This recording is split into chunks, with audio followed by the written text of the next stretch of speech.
The fourth passage is from John chapter 1, verses 35 to 51.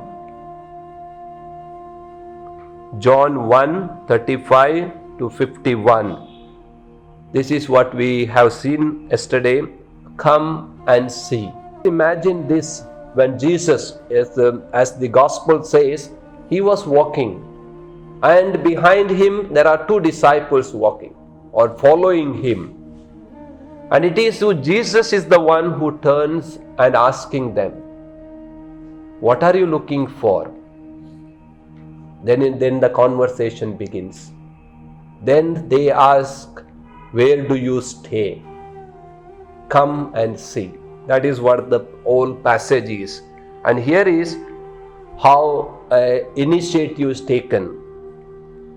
Jesus takes the initiative to inquire about these disciples, what they were looking for. He is interested in them, therefore he becomes a conversation. You see, in the Gospels, always it's God who, or Jesus is the one who picks up the conversation, picks up the dialogue, or starts the initiative. Always you take any passage, the initiative from Jesus himself. And here is the one who takes the initiative and asks them, what are you looking for? They came, then what happened? He was interested in them. Then they came, they went there, they saw where he was staying.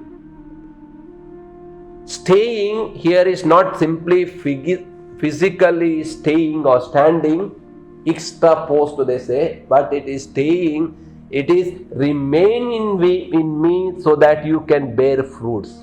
The remaining, abiding, the word is only when you remain you can bear fruits.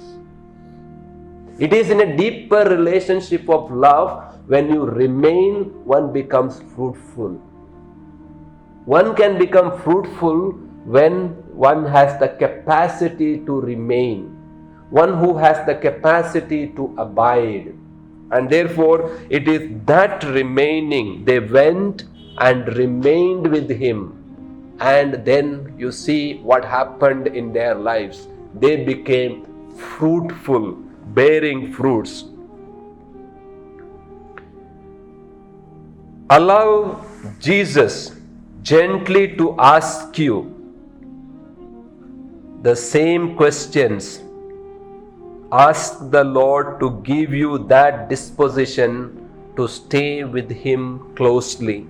So this is what the response. Now in all this, yesterday what we saw, some of the questions was ringing in our mind, and today's this passage, what is my response?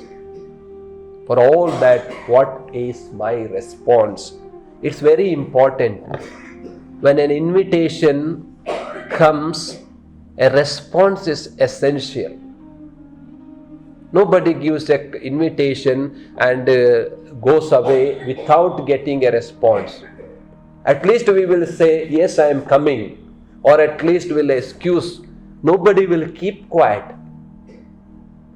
And that's why in our religious life, the lukewarmness or called tepidity has no place. Complacence has no, either you have to become hot or cold. You cannot be tepid or timid. And this is what is essential. At least a response is essential. So, what is my response to this invitation? What is the response, my response to the initiative of God? When the Lord takes initiative and invites me to such an abundant and fullness of life, I can do nothing. I can only surrender myself to his invitation. Surrendering to the invitation.